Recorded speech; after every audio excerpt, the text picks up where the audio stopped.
নোয়াখালীর কোম্পানীগঞ্জ উপজেলার ১ নং সিরাজপুর ইউনিয়নের ৯ নং ওয়ার্ডের সাজাদপুর গ্রামে এক হৃদয় বিদারক ঘটনা ঘটেছে। পারিবারিক সম্পত্তি নিয়ে বিরোধের জেরে মায়ের লাশ দাফনে বাধা দিয়েছেন তারই কিছু সন্তান। ঘটনাটি ঘটেছে সাজাদপুর স্কুলের পাশে অ্যানু মিয়ার বাড়িতে।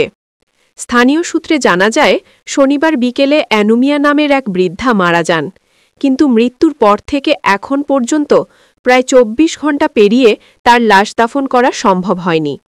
পারিবারিক সম্পত্তি নিয়ে দীর্ঘদিনের দ্বন্দ্বের জেরে মৃত মায়ের লাশ দাফনে বাধা দেন পরিবারের কিছু সদস্য।